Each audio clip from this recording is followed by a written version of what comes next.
Welcome, everyone.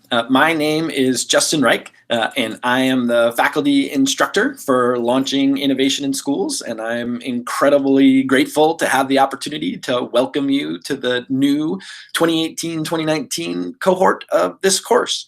We're thrilled that all of you are here. Ideally, you're at your computer somewhere cozy, maybe in a cafe with some headphones on, or at your desk at school, being able to jump in and watch. The video should have auto played, and just to the right of the video you should see a chat window. If you're watching this synchronously, if you're watching this on recording, you might not have the same experience, and please do introduce yourself in the chat window. It would be great to find out who you are and where you're from, and what your role is in the institution that you work in, and what your interests are in launching innovation in schools.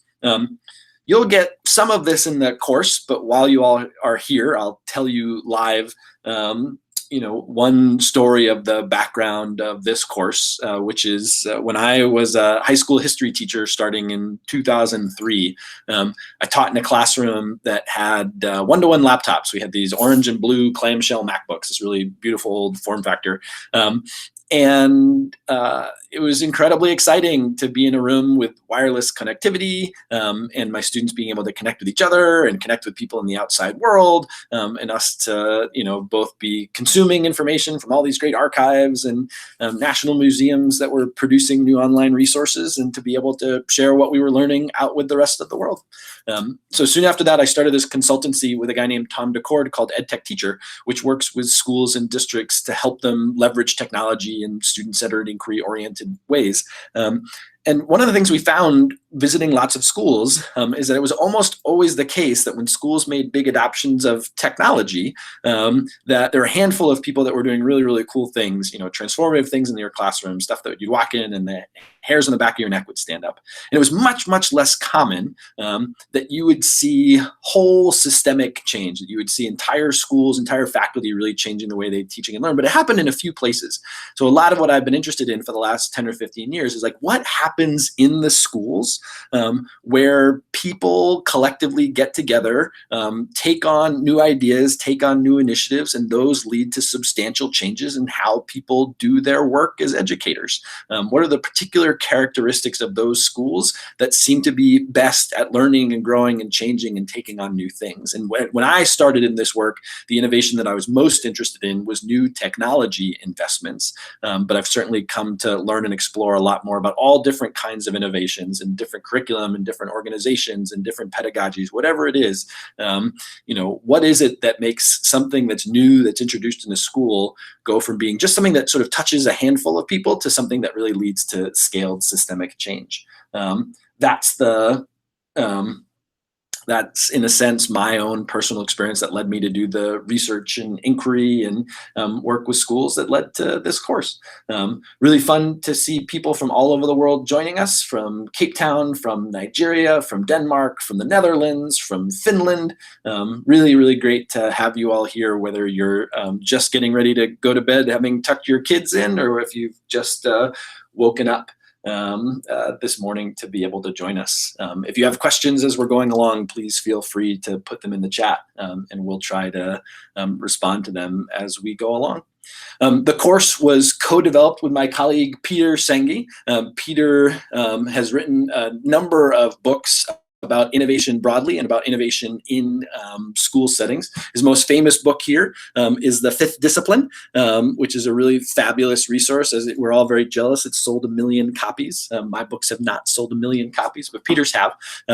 And he's worked in different kinds of sectors all over the economy. He's worked in different countries all over the world, and has some really wonderful insights about what happens in organizations and institutions that become learning organizations, that become really good at collaboratively getting better at whatever it is they set themselves up to do.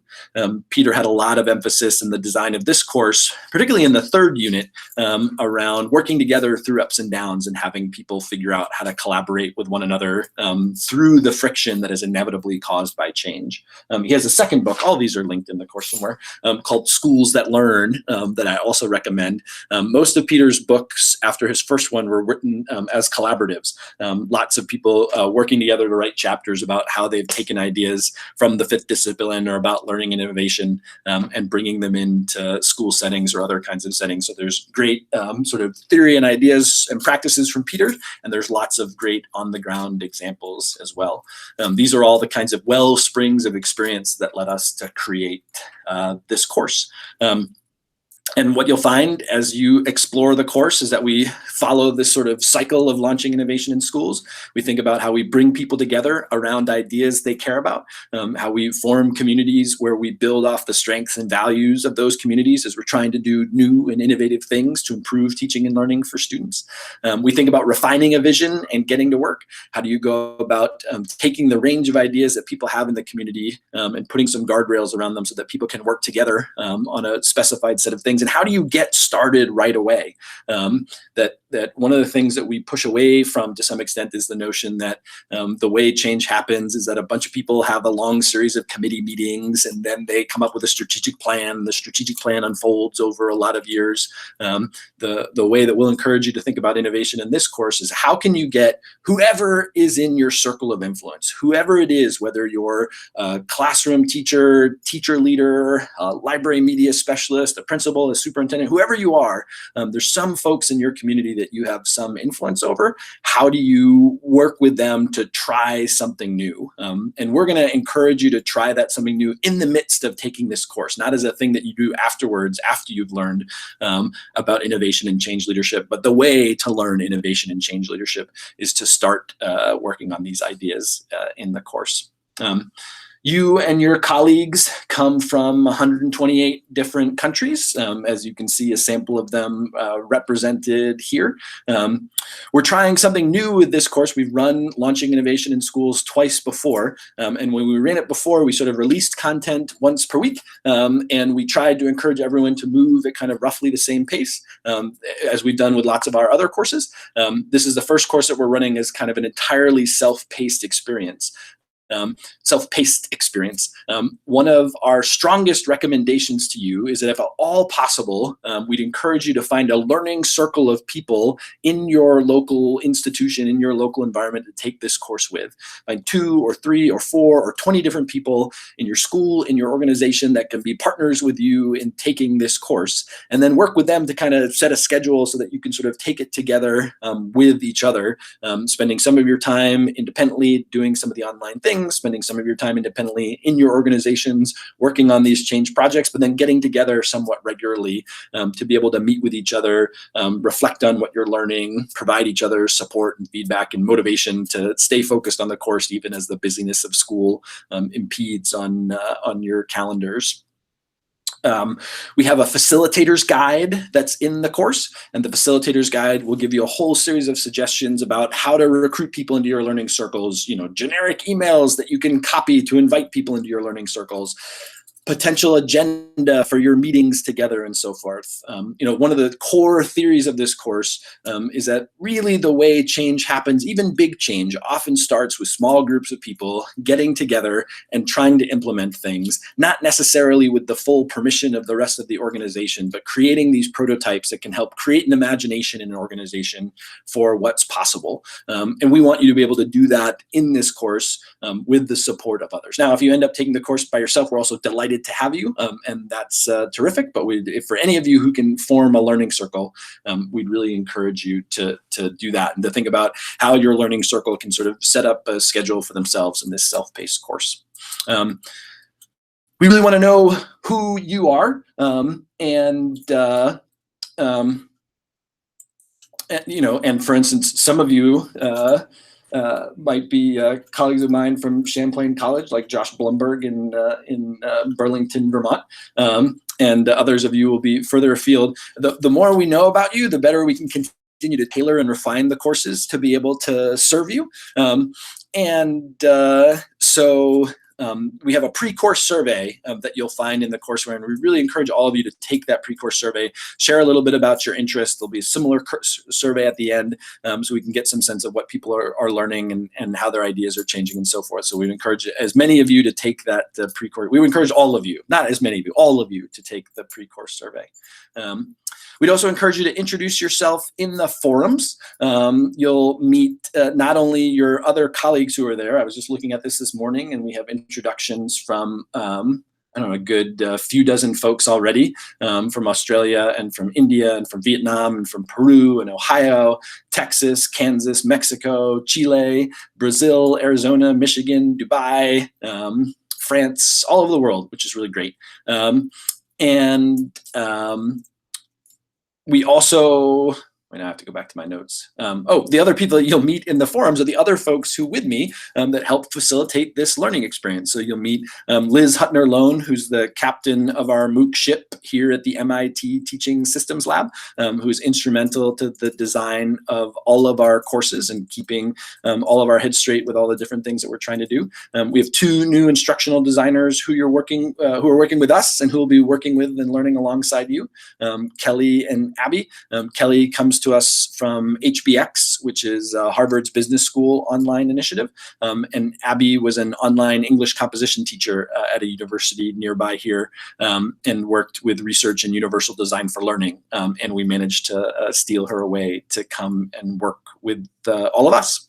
There'll be all kinds of challenges that we'll think about and take on in the course. The Tech Cave talks about schools as conservative places, which is definitely one of the themes. The Tech Cave in our chat here describes conservatism as being especially true in developing countries, but I'll tell you that all over the world, the conservatism is something that is a really common part of our school systems. People have really strong feelings about how children ought to be raised and brought to be adults in society. And it's natural that there would be some conservative feelings about these kinds of institutions, even as the world around us changes really rapidly. And so throughout the course, you'll be exposed to a bunch of ideas about working through this conservatism. I would say one of the things that you will hear as part of this is trying to work around that conservatism to say, you know, if we have new ideas that we want to bring to life, what are places in the system that have more freedom, that have more flexibility? Most schools in the world have a kind of core and a periphery, and the core is a place where there's more testing, more curriculum, or more requirements. The periphery are places where there's more flexibility, more freedom, and oftentimes more opportunities to prototype and try new things that you can demonstrate their value in the periphery and sort of get them over time brought into the core.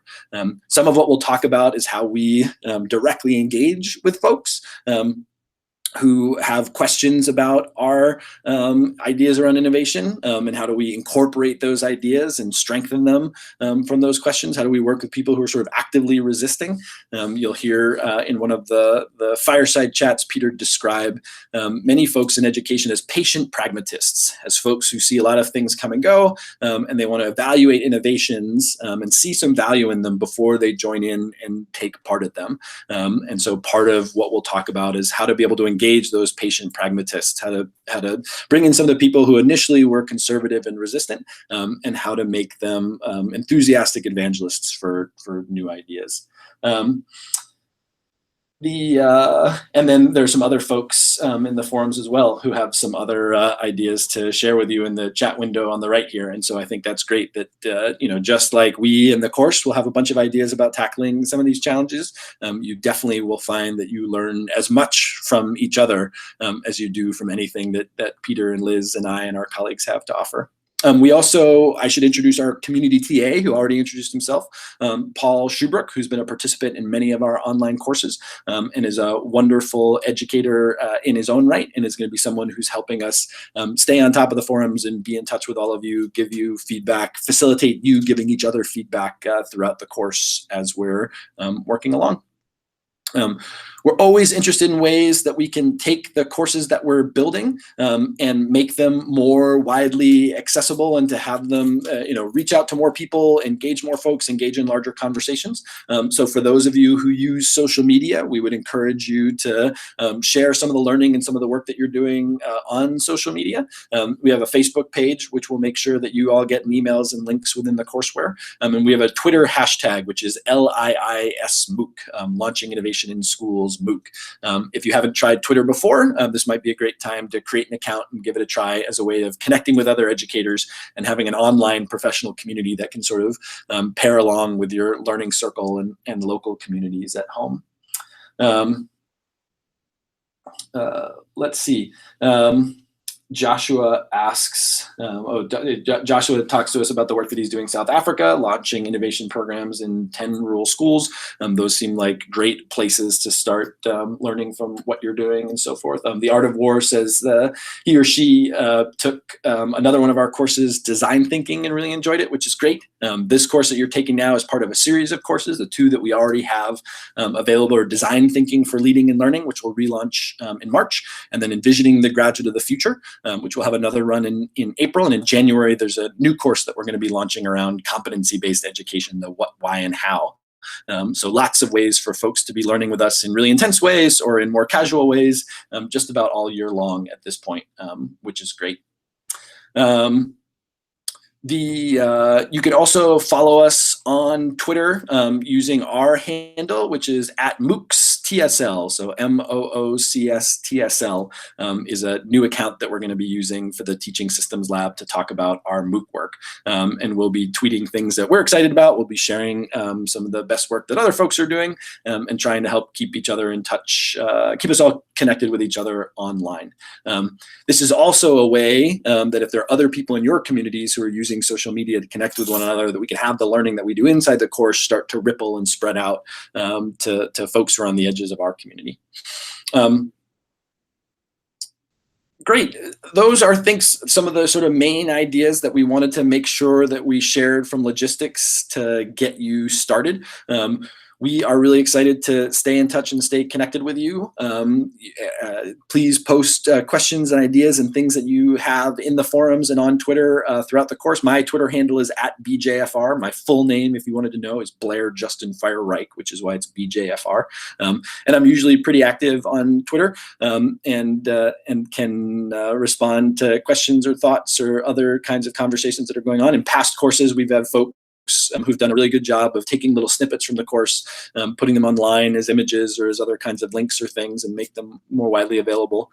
All the course materials are available under a Creative Commons license. One of the things that we're working on is creating really great learning experiences inside our MOOCs, but also make it possible for us to take all of the stuff out, have people take things that were in our MOOCs and share them outside of MOOCs. So you should be able to download and share videos, find the links to the YouTube version of videos, take the text that's in our courses and use them to facilitate conversations in your own schools. If the video discussion questions in the facilitator's guide would be useful in a department meeting or a faculty meeting or a professional learning community conversation, we'd love to have you take all those things, attribute us please, but use them and remix them.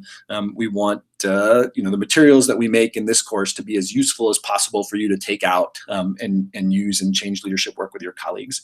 For some of the practices in the course, we have what we call takeout packages, which are descriptions of ways you could take activities that we do in the course and facilitate them, in faculty meetings, department meetings, other kinds of groups with your colleagues. And they're all based on, workshops and learning experiences that Peter and I have facilitated for a long time over the last many years.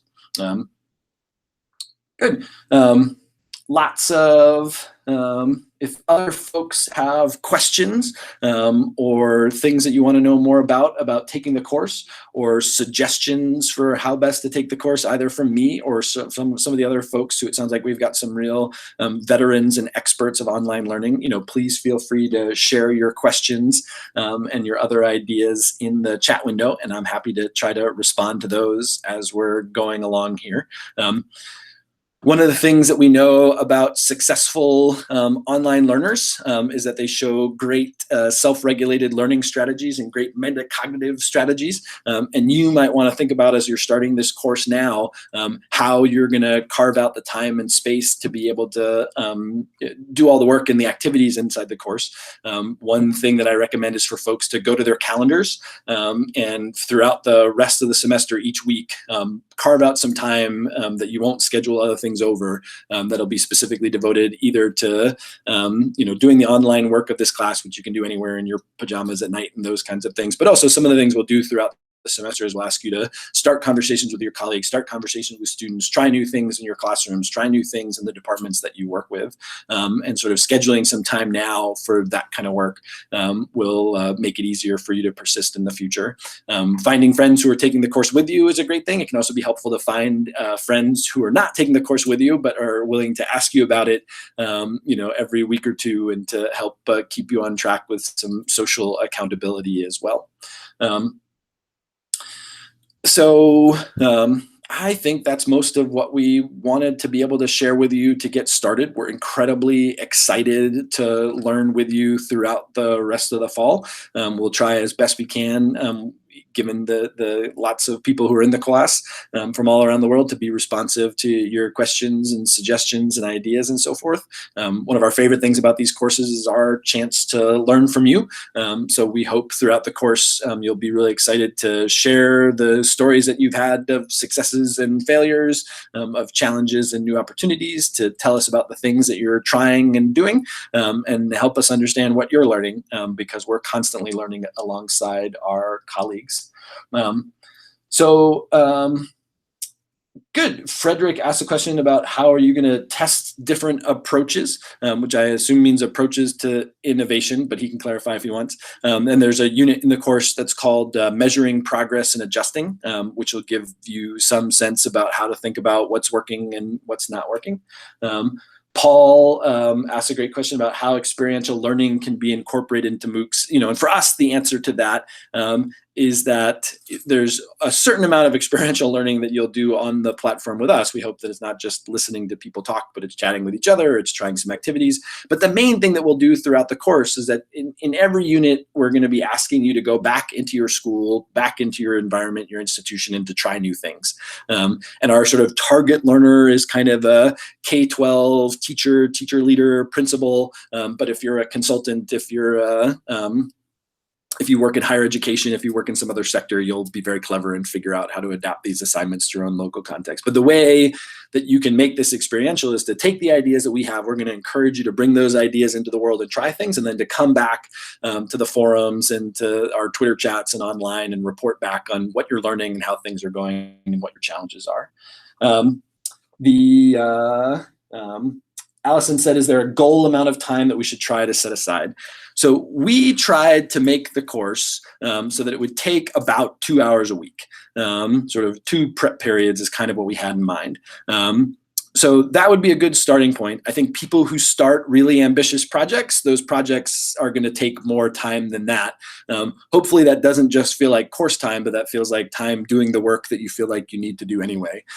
So a lot of the folks who are the most enthusiastic learners in our course do end up devoting more than a couple of hours a week. But you might think of sort of a couple of hours a week over 6 or 7 weeks as what you would need to kind of do the stuff online and in the courseware, and then some additional hours of trying new things, talking to students, talking to other stakeholders in your context. And we are not judgy at all about how people participate in our course. We are thrilled if people decide to do everything that we suggest and be fully devoted and pay for and get their certificate and all that kind of stuff. Like, that's great. And we think people have really rich learning experiences doing that. And not everybody can make that time commitment because they're busy. And so some people, sort of lurk along or watch videos or do things at their own pace. One thing that you can try, we haven't had learners be able to do this before, but we may have some binge MOOCers that appear who go through all of the course material in one sort of Netflix-like weekend of watching and trying things, and then maybe doing a bunch of the experiments afterwards. And it'll be interesting to see people adopt to those new strategies. Frederick says that he does stuff about 3 or 4 hours a week. That's really helpful. What are some other questions that are here? Paul says that he spends 6 to 10 hours. I dedicate a lot of time to get the most out of it. 6 to 10 hours are not required to get a lot out of it, but something along those lines, a little bit less than that might be the right thing. Nadia asked the questions, where can I find the takeout packages? And the takeout packages in a couple of places are linked throughout the activities, but they're also, and Liz can correct me if I'm wrong, that they're in the end of the facilitator's guide is the place to find all of them. What are the policy, Joshua asked, what are the processes and procedures to be followed when launching an innovative program? And I think what you'll find is that we will not teach you policies and procedures in this class, or at least to the extent that policies and procedures sound like a recipe or a specific set of programs. All of your contexts are incredibly different, and we won't be able to tell you like how exactly do you do things in your particular context. But Peter and I have worked in a whole bunch of contexts, and what we're going to try to give you are some high-level principles and some phases to go through, bringing people together around ideas they care about, refining a vision and getting to work, working together through ups and downs, measuring progress and adjusting. Just about every successful innovation typically goes through cycles of those 4 things. We will talk really concretely in school settings about what kind of work teachers in classrooms do that's so essential and so important to pedagogical innovations in schools. We'll talk about the kinds of things that administrators can do out of schools. So we'll give lots of examples of specific actions. We'll give high-level principles to which to guide how you might put those things together. And then it will be you who has to figure out what are the right processes and procedures that are dependent upon how you're situated in your institution, what kind of beliefs they have, what kinds of practices are already working in your settings, or all across the United States and to some extent across the world. People have adopted models that are like professional learning communities, ways that diverse faculty members get together already to solve problems. In some schools, these are incredibly effective mechanisms for making change happen. And you can think about, oh, this course is really about sort of leveling up the work that we're already doing in PLCs. In other places, these are like a total joke, and they're nothing more than sort of additional bureaucratic hurdles for teachers. And in those settings, you wouldn't want to use those sort of structures that are sort of stagnating and not successful to lead and advance change. So one of the challenges that you'll have as learners in this course is figuring out how you take the practices and the principles, sort of adapt them to your own local circumstances. But that's a great question, Joshua. What else? Other questions that we have here? Good. So folks have some other last questions, then would welcome to hear from them.